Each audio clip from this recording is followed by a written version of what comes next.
Welcome back, everyone. NicknLex here. Thank you so much for joining me today to this new episode of Music with Nick. Today we got a marathon by Roundabout, and I'm already super excited about this because there's a lot of bands that look very trippy. I mean, it's starting with Pink Floyd and then goes through Spectrum that I don't think I know, and ends with Can. So let me just do real quickly. Look at here. No, so we have not done Spectrum and then Can. I think I've done one song because I remember the cover was literally a can of something. Give me a second. Oh, man, it's hard to look up Can because when I write in Can, all these bands come up. Like that can dance, or the word can't, you know. So I'm sure I've done some can before, but Spectrum looks like no. Spectrum, let me try and no. All right, so yes, so this marathon is sponsored by Roundabout. Again, thank you so much. Thank you all for being here. I don't know what I'm going to call this because you didn't give me a name, but I'm sure I'll find something because you clicked on it, you know. So, but yeah, so let's go through the songs. And he even told me, hey, the first song is Astronomy, Domine by Pink Floyd. So yes, I have heard this before, but I've only heard it once. And that was when we reacted to the whole album on Patreon. So I've never really gone back. So I have no idea what the sounds like. So, and I didn't want him to, because he told me if you're too familiar with the Pink Floyd track, because I'm very familiar with all the other Floyd, you know, like all the post, well, I guess, let's say everything from, I mean, there's a lot of Pink Floyd that we haven't heard, which is kind of crazy, but we have talked about this so many times. It was just impossible to get. 1, 2, 3, 4, 5, 6. So the first 7 albums, we have like, we're not really familiar with, but we have done so far. The Piper at the Gates of Dawn, A Saucerful of Secrets. And so we still have to do more. Amagama, Atom Heart Mother, Metal, Obscured by Clouds, and then Dark Side of the Moon, of course, Wish You Were Here, and Animals, and The Wall, and The Final Cut, Momentary Lapse, and The Vision Bell, and everything else is obviously we've heard those hundreds and hundreds of times before the channel. So we're really familiar with everything after Dark Side. Like, I don't know why, it was just very hard to get these records in Mexico. And I think one time I got a hold of the Atom Heart Mother on cassette, but it was just too weird and I never really listened to it. So far we've done the first 2. We love the first album. The second was a little bit too out there, you know. There were some sections that were not that enjoyable, but hey, you know, it's I think it was that Saucerful of Secrets. The song had some sections in there that were just not that enjoyable, I guess. But I mean, you know, that's what with Pink Floyd, you get into it after a while, you know. Okay, so I'm just making this way too long. So we're gonna do Pink Floyd from 1967. This is the first track of the first album, Astronomy, Domine. And then we're going to listen to Drifting from Spectrum. And this is from the album called Part 1. This is from 1971. Then we're going to listen to Spectrum, Tell Me Why, from the album Miles Sago. My God, like I'm butchering these names. 1971. And then the next song from the same album, What the World Needs, and it says here, is a new pair of socks. I love it. And then All Gates Open from the band Can, from the album Can, which I guess is the, you know, the debut from 1979. And that's it. That's what we're going to do. And I'm super excited. So again, thank you so much for being here, for showing interest in this marathon. I hope you know these songs. Maybe you don't. Maybe this is a complete new experience for you. If that is the case, even better. I like when people say, oh my God, I've never listened. I never heard this before. This is actually very good, So again, thank you so much for being here. And let's enjoy some, what I think, some psychedelic rock here, All right, so here we go with Pink Floyd. And let's talk about that and let's move on. All right, here we go. Thank you.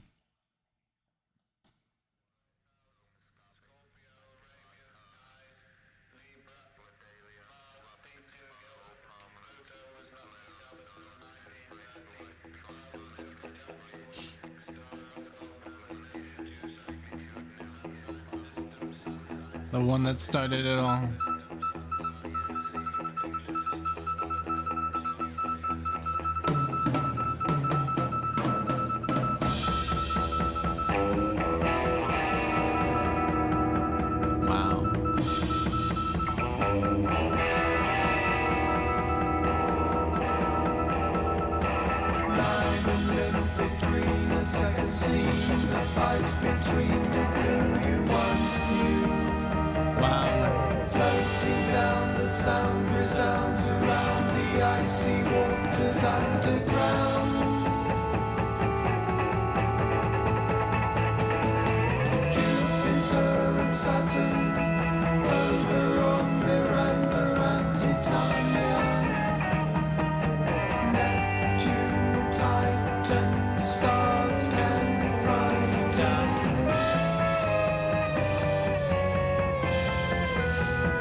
Okay, just real quickly, this is amazing. I mean, it doesn't have David Gilmour yet, but Syd Barrett, he was a genius, I mean, that's why a lot of people love the earlier stuff.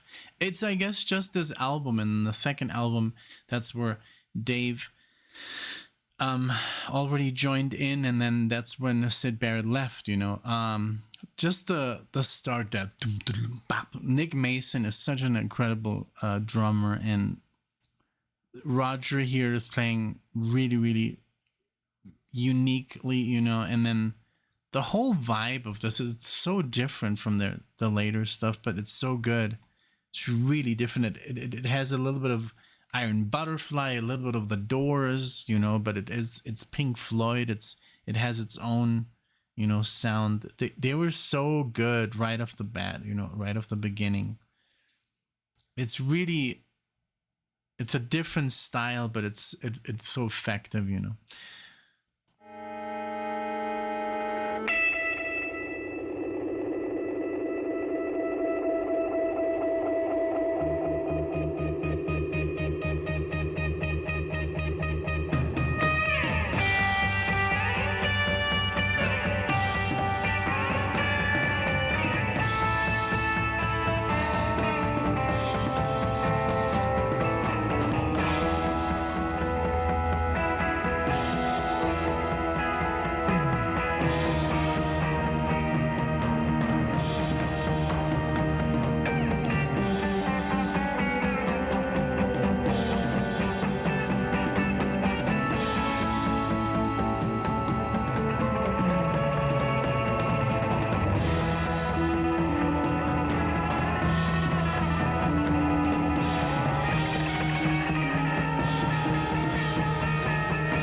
Wow, so revolutionary, you know, like, and who would have thought that this band was going to be one of the biggest bands in the world, you know, when they started. That's the first song anybody ever heard, you know.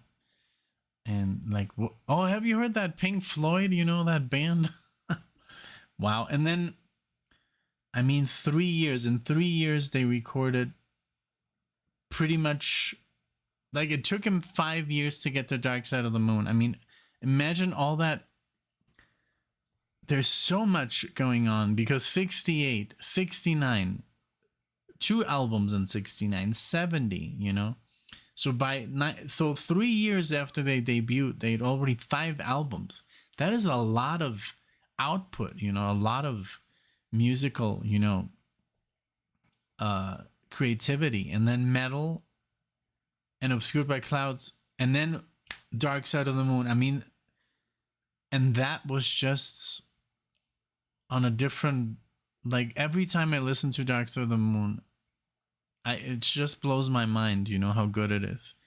And I always want to compare it, and then of course Wish You Were Here, which is so close to it as well. And but Obscured by Clouds is just the year before, so I would really want to listen to that because it's literally a year before Dark Side of the Moon. Like, were they already in that? Like, were they doing what they did on Dark Side? Because it's so memorable. Every song on that album is special. And we just saw it live in a planetarium with like these graphics in it. And it was like, literally I had to close my eyes a couple of times because it was such a ride. It was like being in a 3D environment without the 3D glasses. And it's just perfectly synced to this amazing stuff on the screen. And then it showed like the whole trip to the moon and to the dark side of the moon, how everything works. And oh my god, like Alexa and I, we had tears in our eyes. We went with some amazing friends and we were all like, it was like literally like being on some kind of trip without taking anything. It was just like, wow. But I did have to close my eyes just to kind of like, because it felt like I was flying. If you ever catch this, please watch it. It's so worth it, you know. Dark Side of the Moon in a planetarium. You've never seen anything like it. And then if you saw it 10 years ago, I'm sure it was great, but this is new. Like, this technology that we're using was state of the art, and it was just amazing. You know, it was just like, it was like 2023 technology, you know. So yeah, it was just mind-boggling. Okay, so let's this was just great. I love the song. Everything, the singing, the atmosphere, the drumming here was great. The bass. And then Richard Wright on the keyboards, just, you know, playing a little bit differently, but really, really effective. Like, that's why I said, you know, it sounds like the Doors, because he was not just doing the chords, he was doing that whole doodle-dee-da-da-da-doo, you know, and just everyone on their A game. So, so here we have Dark Side of the Moon, the remaster, not the remake. Oh no, this is a live Dark Side of the Moon, 1974 remaster. Wow, cool. We should listen to this live at Wembley, 1974. Because I do think they did remaster Dark Side of the Moon, but not the remake, the Roger Waters remake. Unfortunately, I don't like it. It's not good at all, you know. It's like, I appreciate that he, you know, wants to remake his music, but I mean, you can't really mess with perfection, you know. We listened to one song and we were like, no, it's not gonna work. You know, like we appreciated, you know, that he's still recording. He's 80 years old, I think, Roger Waters, and I think, you know, it's just like, why have that beef, you know? They've had that. Oh my god, they've been fighting about the whole band and who has more talent for 40 years. This must be exhausting, you know. Just make up and record some music, you know. You're not gonna live forever, you know. Like, that's what I would do if I was Dave or Roger, I would just, you know, let's go into the studio before it's too late. Let's create some amazing music. But no, their egos are too big. It's such a shame, you know. It's been going on since the 80s. It's so sad because it's such a waste of time.